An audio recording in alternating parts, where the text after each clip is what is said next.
So today we're talking about solar energy, how it works, what are the advantages of it, Yeah. whether you go hybrid or off-grid, there's a solution for everyone. David, can you please tell us more? Yeah. Solar photovoltaic is these panels we have right here, and they produce electricity. So each one of these panels is around about 300 watts. So you need just over three of them to produce 1 kilowatt. And 1 kilowatt, well, 2 kilowatts is a kettle, which is one of the biggest loads you have in your house. So that gives you an idea of how many you would need to power a whole house. I mean, you need something like 15 of these to do something for a smallish house, and then you could add more. So we added 54 in the end. So we have just over a 12.5 kilowatt system, which can power, a decent sized house like our own. So it's like actually more like a power station because we're off grid. We have no connection to the grid, so we're absolutely in the open, in a big forest, with our friend the sun just setting now. But our batteries are nice and full because we've had a good day. We've been electric vehicle charging, we've been powering the house for the heating. This is not just for lighting, it's for heating too, cooking, everything basically. That's amazing. So basically, your home, your design not only powers your entire home, winter or summer. Correct. As you said, all your cars Yeah. as well, Correct. and you're off grid, completely clean. Yeah. But if someone doesn't have this space, so for someone else, I know you have made designs that are on the balcony or vertical or only with a few panels. Yes. If people want to be, a hybrid, you can do that. Exactly. So to live off grid is a bit extreme for most people, but I thought I would do it and see if it would work, and it does.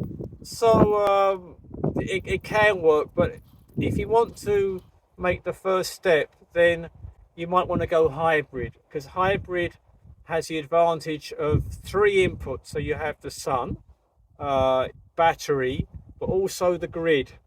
So you don't have to, if there's a day without, or a few days without sun, and your batteries are quite small, then you can use the grid. So it might be that you'll reduce your energy load by about a third. So your electric bill will be about 2/3 cheaper. So it's still worth doing, and it's a bit safer. There are other systems like net metering, net billing, where you basically sell your energy to the grid and you buy the energy from the grid. They all have pros and cons, and some of them are subsidized by the governments, depending where you are. But with off-grid, you don't really get much help. But in my case, it was very important to rise to that challenge. I wanted to get the electric companies, the petrol companies out of my life. I wanted to see if it's possible, and yes, it is. Yes, we can definitely see it is possible.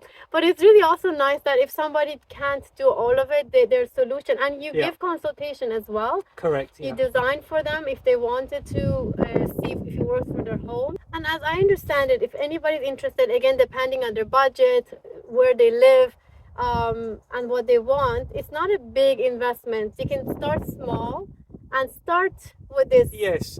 clean energy and make their way more and more, right? Yeah, I think with net metering, the best you could ever get is about 3 years payback, which is very good.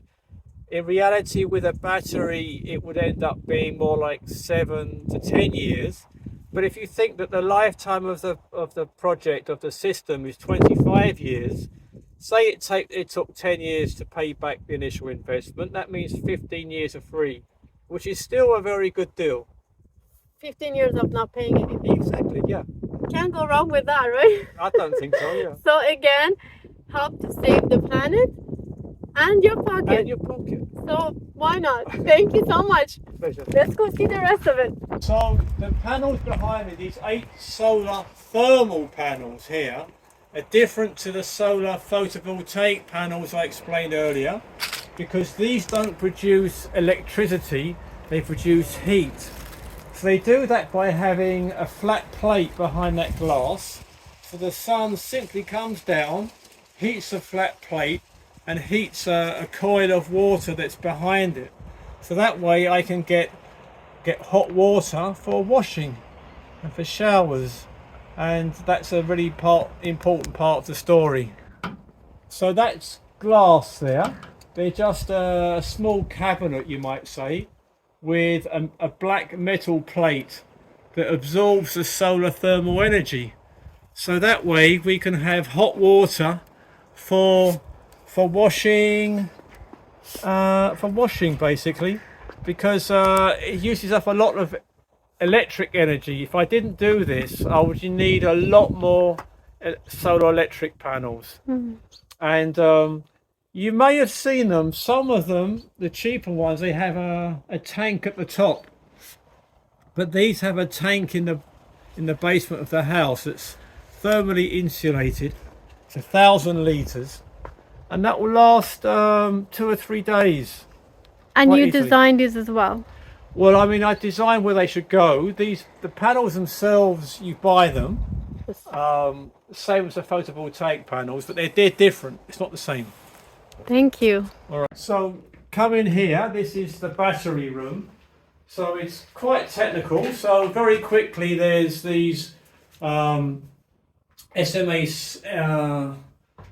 grid-tied inverters, which convert the DC of the solar panels to AC. And then there's these battery chargers. So these are my lead acid batteries here. There's a 28 kilowatt array here. And then as an auxiliary backup, I have another 22 kilowatt hours of battery. And they're from a Peugeot 208e. So we reclaim those from a crash car. And that enables us to more or less double the life of our battery. Amazing. Good. And if someone wanted to be hybrid, they Yeah. can sell it back to the grid and also... Yes. So you can actually have a two-way situation where we export to the grid and import to the grid, is if your inverter has that function. Amazing. So this shows a cross section through the building. So you can see the big south-facing roof facing the sun. And these are the rainwater harvesting chambers that I just mentioned. So the rain comes off the roof and down these green pipes into this area below the house. So, the key components of this are south-facing solar roof, the battery room, these are the bedroom areas, and there's a key feature which is this very high 13-meter high stairway, which means we can encourage stack ventilation. So that means the cold air comes in from the side and draws up the hot air and escapes from the windows. So that reduces the energy load on the house. And we can do it by passive means, which means less to do with big pumps and fans, and just let the natural air currents do the job for you. So behind me there's two experiments. This is called balcony solar, because people say, oh well, I haven't got a big house, I've only got a small apartment, so what do? I say, well, there's a number of options, and one of them is to put solar on your balcony. And you can't necessarily put 50 panels, but you could put just a couple or 3, and you could reduce the amount of energy you're using. So these are just experiments to show that, and it's just very simple, doesn't take much technology, and that's what we're doing here. It's Elios Eco Lab, so we do experiments. So how much energy you're producing with those Well, 5? they're about 300 watts each. So those 3 there, that's about 1 kilowatt, and that's just about 2/3 of a kilowatt, the one above. So that won't decrease your electric bill by a huge amount, but it will have some effect. And if you keep just adding more and more when you've got the money, then you can do it. And there is a thing called virtual net metering here in Greece, where you can invest in a solar park, not have any panels on your house, but do a deal with the solar park community and save energy that way. So, and also, if you have a small home, maybe that's quite enough for Yeah, the. it's exactly. If you got like a small home, if it's like a weekend little cottage in the forest, for example, that can be totally all off grid. Amazing. Yeah. Thank you.